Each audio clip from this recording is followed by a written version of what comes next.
이번 분석을 시작하기 앞서 투자 판단의 최종 책임은 투자자 본인에게 있다는 점을 명확히 말씀드립니다. 저희는 단순 참고용 정보나 분석을 제공할 뿐 특정 종목이나 섹터에 대해 매수나 매도를 절대 추천하는 것이 아닙니다. 안녕하세요. 당신과 함께 지식의 핵심을 파헤쳐보는 시간입니다. 오늘은 클라우드 네트워킹 분야의 숨은 강자죠. 아리스타 네트워크스, 티커 심볼로는 ANET라고 불리는 이 기업에 대해 좀 깊이 파고들어 보려고 합니다. 네, 안녕하세요. 최근에 3분기 실적이 발표됐는데 이게 참 결과는 놀랍도록 좋았어요. 시장 예상을 아주 가뿐히 뛰어넘었거든요. 네, 숫자는 정말 잘 나왔죠. 근데 정말 놀라운 건 그렇게 좋은 실적에도 불구하고 주가는 오히려 하락했다는 겁니다. 그것도 꽤 큰 폭으로요. 맞아요. 장 마감 후에 꽤 떨어졌죠. 그래서 오늘 저희는 이 흥미로운 현상, 이 숫자 뒤에 숨겨진 진짜 이야기가 뭔지, 아리스타의 현재 위치는 어떻고 또 미래는 어떻게 보고 있는지, 더 나아가서 이 AI와 클라우드 네트워킹이라는 거대한 산업의 흐름 속에서 아리스타가 어떤 의미를 갖는지 한번 제대로 파헤쳐 보려고 합니다. 네, 좋습니다. 아리스타 네트워크스 ANET는 사실 현재 폭발적으로 성장하고 있는 AI 인프라의 정말 중요한, 핵심 혈관 같은 역할을 하는 기업이거든요. 아, 핵심 혈관이요? 비유가 아주 적절한데요. 네. 그래서 이 회사의 움직임을 잘 이해하는 게 단순히 한 기업을 분석하는 걸 넘어서요. 이 기술 산업 전체의 큰 그림 그리고 경쟁 구도까지 읽어내는데 아주 중요한 단서가 될 수 있습니다. 오늘 주어진 자료들을 바탕으로 그 속내를 좀 면밀히 들여다보면 좋겠네요. 중심에 섰다고 할 수 있는 아리스타의 2025년 3분기 실적부터 차근차근 살펴보죠. 숫자로만 보면요, 정말 흠잡을 데가 없어 보여요. 네, 그렇죠. 매출이 23억 1천만 달러를 기록했어요.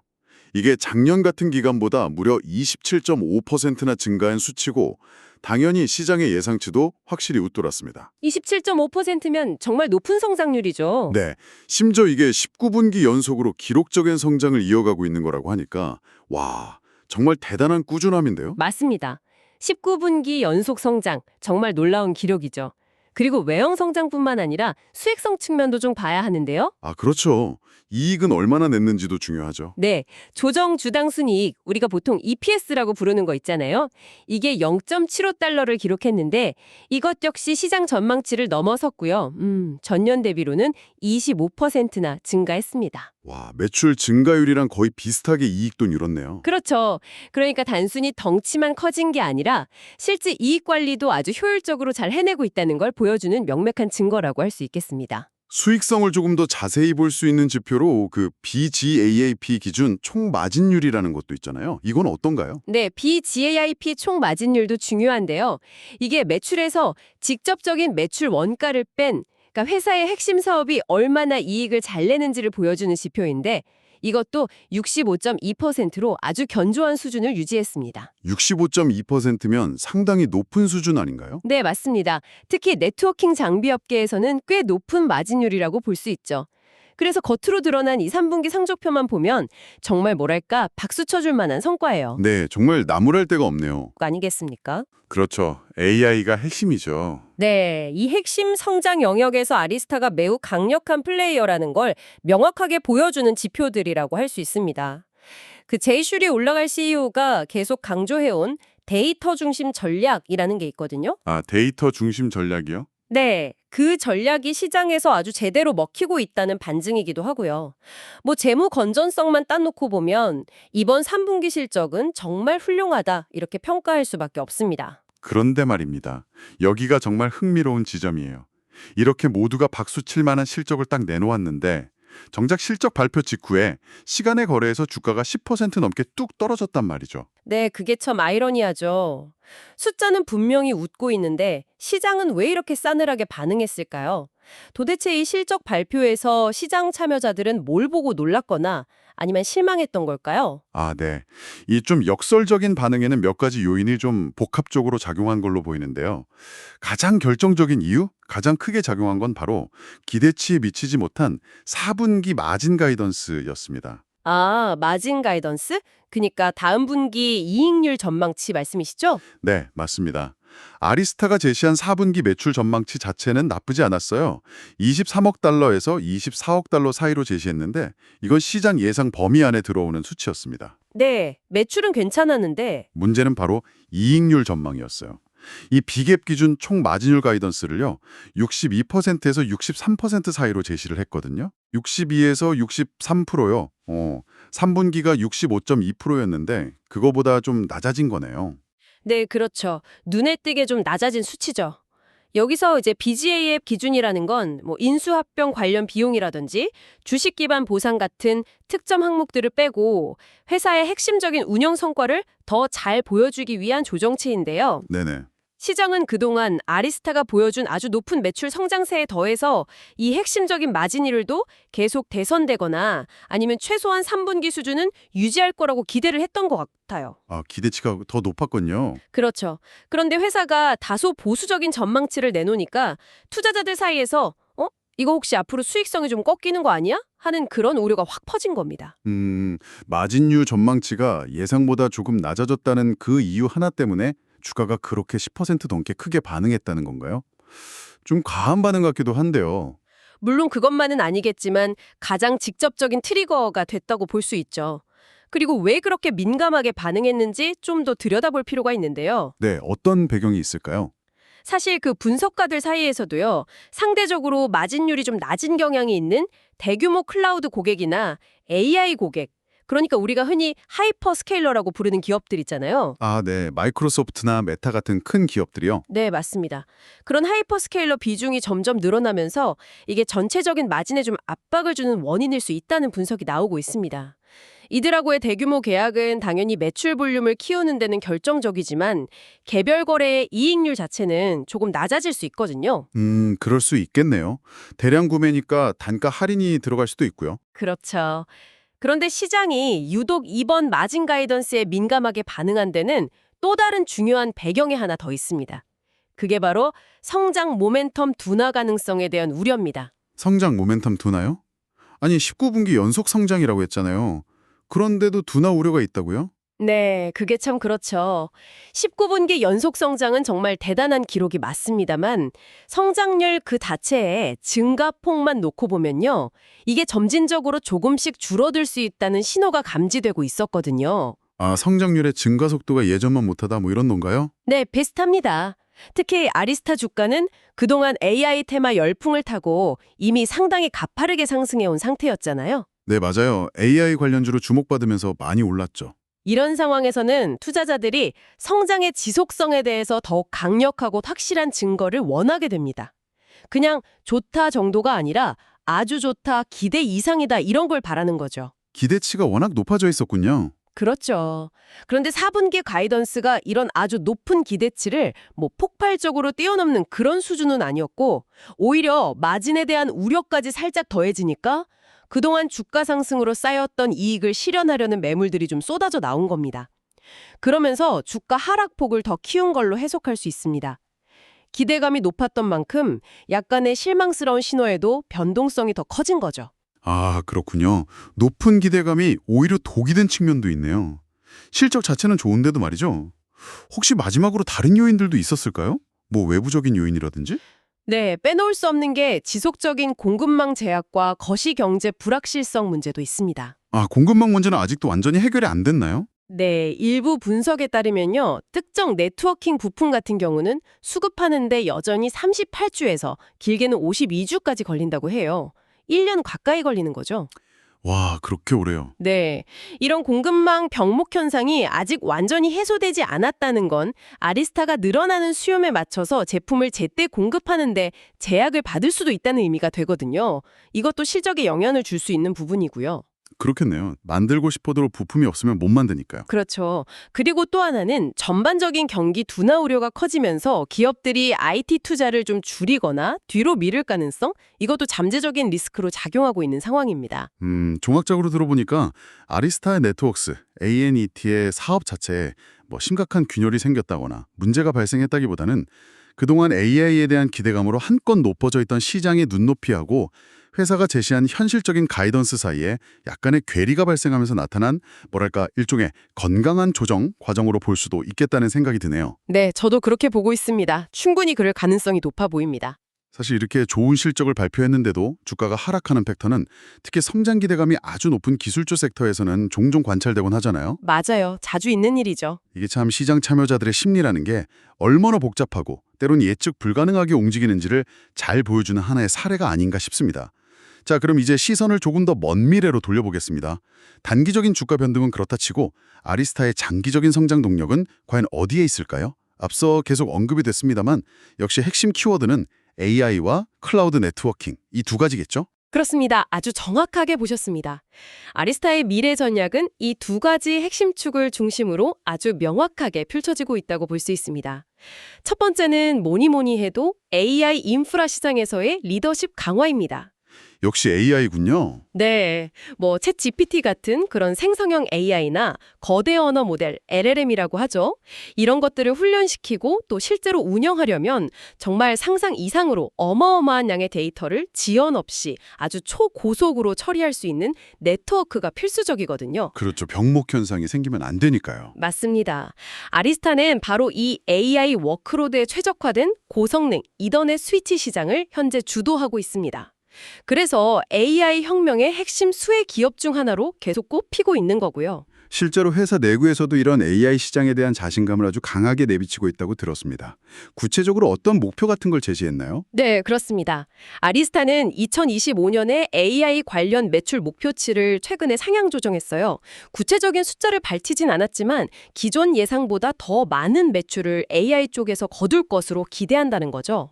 목표치를 올렸군요. 네, 뿐만 아니라 더 나아가서 2026년까지 회사의 총 매출이 106억 5천만 달러에 달할 것이라는 아주 야심찬 새로운 장기 목표까지 제시했습니다. 106억 5천만 달러요?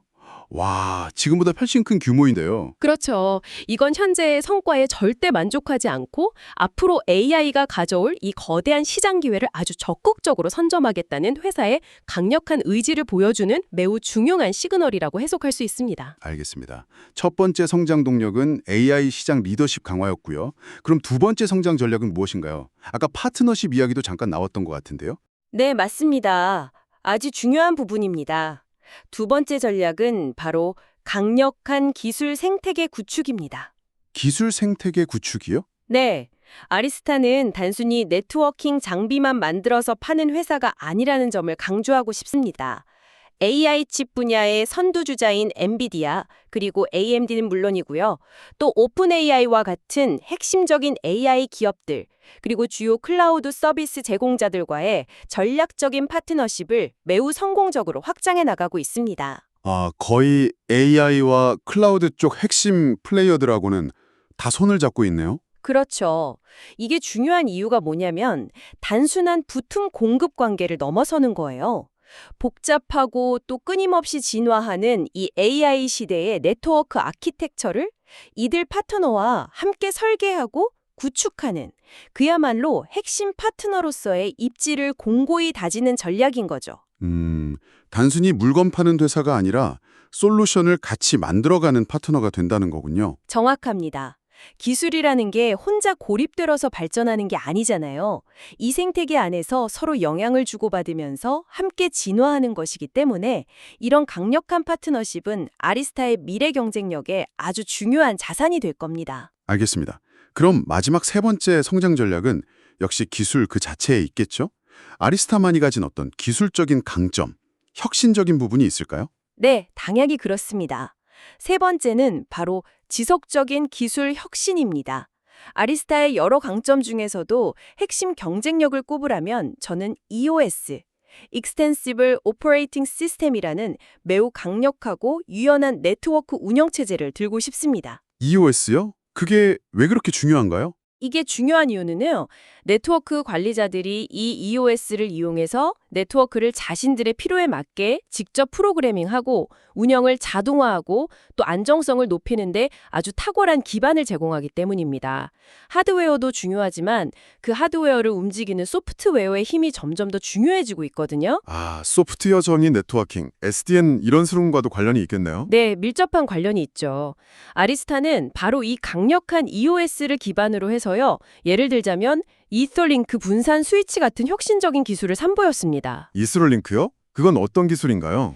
이건 여러 대의 물리적인 스위치를 마치 하나의 거대한 논리적 스위치처럼 작동하게 만드는 기술인데요. 이걸 이용하면 AI 클러스터 내에서 데이터가 이동할 때 발생하는 병목 현상을 획기적으로 줄여줄 수 있습니다. AI 학습 속도를 높이는 데 아주 큰 도움이 되죠. 오, 성능 개선에 직접적인 영향을 주는 기술이군요. 그렇죠. 또 하나 주목할 만한 게 아리스타 AVR라는 게 있습니다. 어토너머스 버추얼 어시스턴트의 약자인데요. AVI요. 이건 또 뭔가요? 이건 AI 기술을 활용해서 네트워크에 문제가 발생했을 때 시스템이 스스로 문제를 진단하고 심지어 해결 방안까지 제시해주는 솔루션입니다. 네트워크 운영의 효율성을 극대화하고 사람의 개입을 최소화하는 거죠. 와, 네트워크 관리 분야에도 AI가 이렇게 적용되는군요. 신기하네요. 네, 이처럼 아리스타는 하드웨어 성능 개선뿐만 아니라 이런 차별화된 소프트웨어 역량을 통해서 AI 시대가 요구하는 아주 복잡하고 까다로운 네트워크 요구사항에 선제적으로 대응하고 있는 겁니다. 이게 바로 아리스타의 큰 강점 중 하나죠. 설명을 듣고 보니 비유가 하나 떠오르는데요. 아리스타는 단순히 데이터가 흘러가는 페이프를 설치하는 회사가 아니라 AI 혁명이라는 이 거대한 시대적 흐름이 원활하게 흘러갈 수 있도록 초고속 디지털 고속도로를 설계하고 건설하는 회사다. 이렇게 볼 수도 있겠네요. 네, 아주 적절한 비유라고 생각합니다. 잘 정리해 주셨네요. 그리고 이건 당신, 즉 우리 청취자분들이 매일같이 사용하는 이미지 생성 AI라든지 챗봇 같은 여러 AI 서비스들이 빠르고 안정적으로 작동하는 데 꼭 필요한 핵심 기반 기술을 제공한다는 점에서 우리 일상생활과도 생각보다 아주 밀접하게 연결되어 있다고 할 수 있겠습니다. 맞습니다. 보이지 않는 곳에서 중요한 역할을 하고 있는 거죠. 자, 그럼 지금까지 살펴본 아리스타의 실적, 그리고 시장의 반응, 또 미래 성장 전략들을 다 종합해서 이제 조금 더 큰 그림을 한번 그려보겠습니다. 아리스타 네트워크스, ANT를 둘러싼 환경에는 어떤 기회 요인들이 있고 또 동시에 우리가 주의 깊게 봐야 할 위험 요인들은 무엇이 있을까요? 네, 좋습니다. 아리스타의 앞날을 보면 밝은 기회 요인과 동시에 또 만만치 않은 도전 과제들이 공존하고 있는 그런 양상인데요. 먼저 긍정적인 측면, 지역 기회 요인부터 한번 짚어보겠습니다. 뭐니 해도 가장 큰 기회는 역시 클라우드 시장 자체의 구조적인 성장세라고 할 수 있습니다. 클라우드 시장 성장이요? 이건 뭐 계속 얘기되는 부분이긴 하죠. 그렇죠. 하지만 여전히 강력한 성장 동력입니다. 기업들의 디지털 전환은 이제 뭐 선택이 아니라 필수가 되었고요. 특히 요즘에는 하나의 클라우드만 쓰는 게 아니라 여러 클라우드를 동시에 활용하는 멀티 클라우드 환경이 점점 더 확산되고 있잖아요. 네, 맞아요. AWS도 쓰고 애저도 쓰고 구글 클라우드도 쓰고. 네, 그러면서 이 클라우드들을 서로 연결하고 효율적으로 관리하기 위한 고성능 클라우드 네트워킹에 대한 수요는 구조적으로 계속 증가할 수밖에 없는 환경입니다. 시장 전망은 어떤가요? 시장 조사기관인 IDC의 전망을 보면요. 예를 들어 2027년까지 국내 기업의 무려 60%가 AI나 고성능 컴퓨팅, HPC 확장을 위해서 좀 더 전문화된 클라우드 인프라를 활용하게 될 것이라고 예측하고 있습니다. 이건 아리스타 같은 네트워킹 전문 기업에게는 정말 엄청난 기회 시장이 열리고 있다는 뜻이죠. 아리스타는 이 시장 성장에 직접적인 수혜를 입을 아주 최적의 위치에 있다고 볼 수 있습니다. 클라우드 시장 성장이 가장 큰 기회 요인이군요. 혹시 경쟁 환경 속에서도 기회를 찾을 수 있을까요? 경쟁이 치열하다고 하셨는데. 물론입니다. 그것도 아주 중요한 기회 요인인데요. 바로 지속적인 시장 점유율 확대 가능성입니다. 시장 점유율 확대요.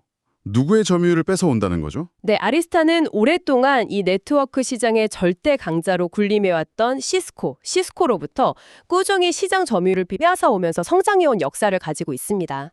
아, 시스코요?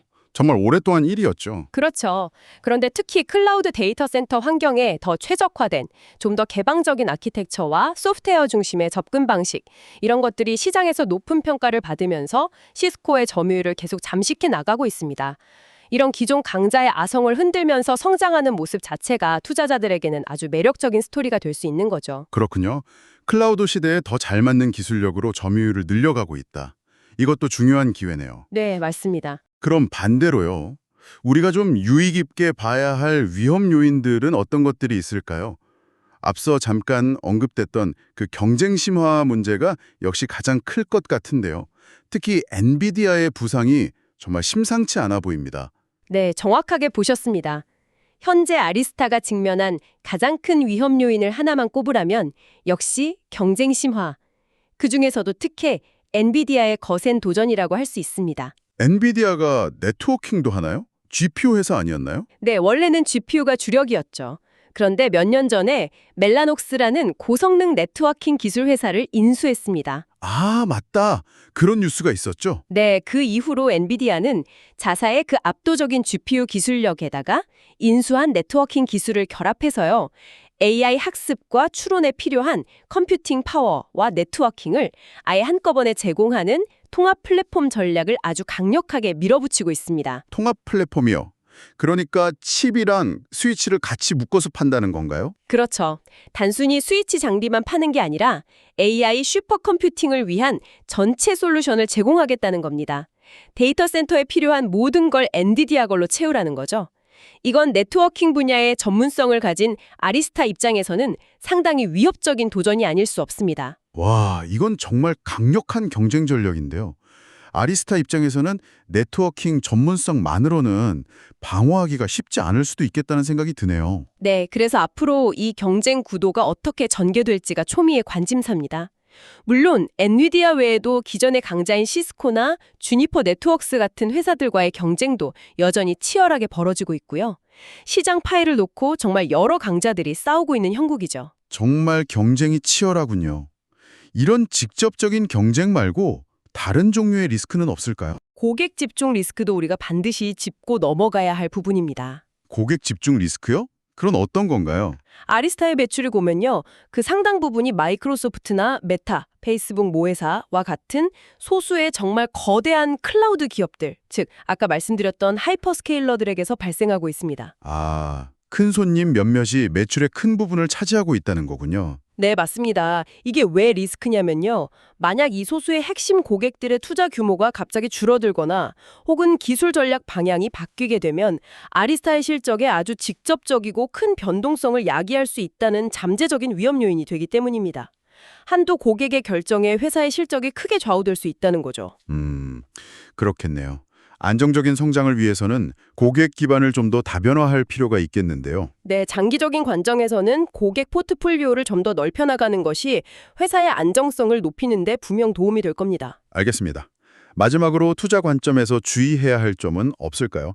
아까 주가가 그동안 많이 올랐다는 이야기도 잠깐 했었는데요. 네, 맞습니다. 마지막으로 지적할 위험 요인은 바로 높은 밸류에이션 부담입니다. 밸류에이션 부담이요. 주가가 비싸다는 뜻인가요? 네, 상대적으로 그렇다고 볼 수 있습니다. AI 모멘텀 덕분에 아리스타의 주가가 지난 몇 년간 정말 크게 상승했거든요.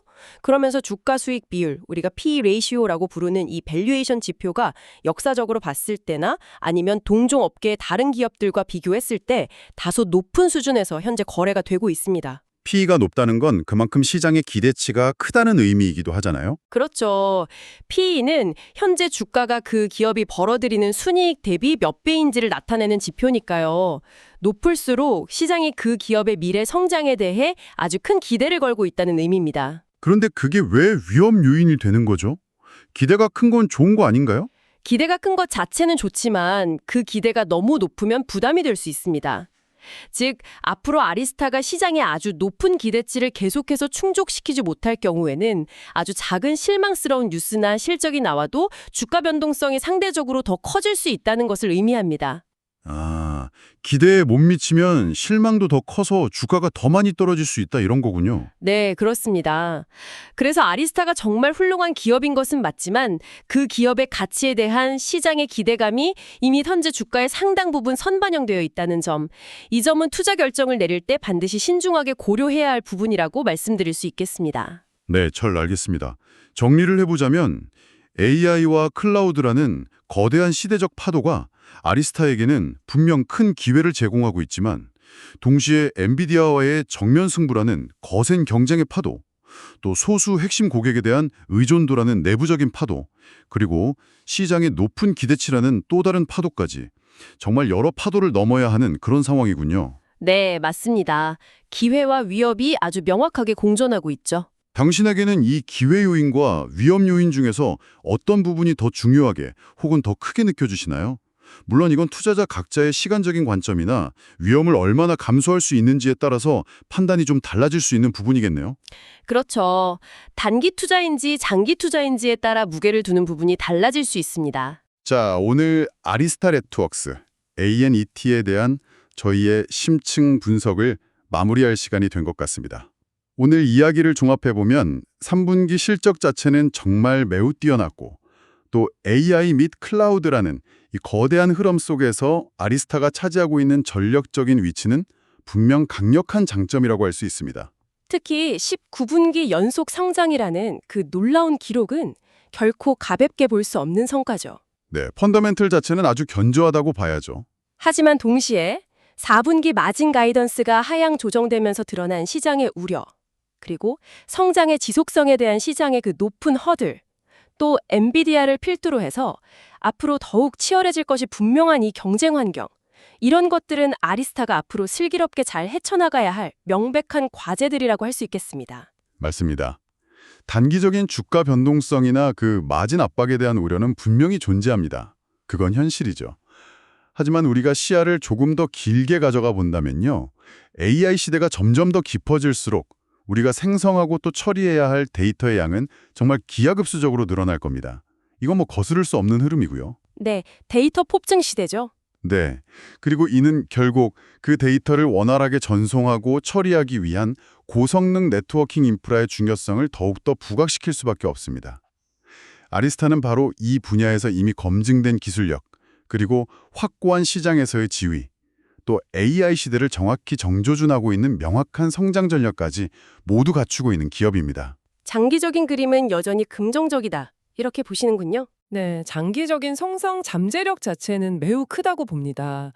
따라서 최근의 주가 조정이라든지 마진에 대한 단기적인 우려를 이 장기적인 성장 잠재력이라는 더 큰 그림 속에서 과연 어떻게 해석하고 또 받아들일 것인가 하는 것은 결국 각자의 판단에 달려있는 문제라고 생각합니다. 어쩌면 이번 조정이 장기적인 관점을 가진 투자자에게는 오히려 다른 시각에서 이 상황을 다시 한번 재평가해 볼 수 있는 기회를 제공하는 그런 신호일 수도 있겠죠. 위기 속에 기회가 있을 수도 있다는 말씀이시네요. 네, 그렇게 볼 수도 있습니다. 그리고 여기서 정말 흥미로운 관전 포인트는요. 앞으로 아리스타가 이러한 여러 도전 과제들, 특히 제가 아까 강조했던 엔비디아와의 그 치열한 경쟁 구도 속에서 과연 어떻게 혁신하고 또 어떻게 대응하면서 자기 자신만의 경쟁 우위를 계속 지켜나갈 것인가 하는 바로 그 점입니다. 그 과정 자체가 앞으로 다가올 이 IT 인프라 전쟁의 향방을 미리 가늠해 볼 수 있는 아주 중요한 척도가 될 것이라고 생각합니다. 네, 아리스타의 대응 전략을 지켜보는 것이 앞으로 시장의 흐름을 읽는 데 중요하겠군요. 자, 그럼 마지막으로 오늘 이 방송을 듣고 계신 당신에게 질문 하나를 던지면서 마무리하겠습니다. 아리스타 네트워크스는 과연 이 격동의 AI 시대에 필수적인 인프라 제공자로서 엔비디아와 같은 강력한 통합 플랫폼 강자들의 거센 압박을 이겨내고 독자적인 영역을 지키며 지속적인 성장을 이룰 수 있을까요? 아니면 결국 네트워킹이라는 기능이 점점 더 거대한 플랫폼의 일부로 흡수되면서 그 영향력이 점차 약화되는 길을 걷게 될까요? 이 질문에 대한 당신만의 답을 한번 찾아가 보시는 과정이 앞으로 몇 년간 펼쳐질 IT 인프라 시장, 특히 클라우드와 AI 네트워킹 분야의 미래를 예측하는 데 아주 중요한 실마리가 될 것이라고 생각합니다. 당신의 생각은 어떠신가요? 다시 한번 말씀드리지만 투자 편단의 최종 책임은 투자자 본인에게 있다는 점을 명확히 말씀드립니다. 저희는 단순 참고용 정보나 분석을 제공할 뿐 특정 종목이나 섹터에 대해 매수나 매도를 절대 추천하는 것이 아닙니다. 항상 여러분의 성공 투자를 기원합니다. 내용이 좋으셨다면 구독, 좋아요 부탁합니다.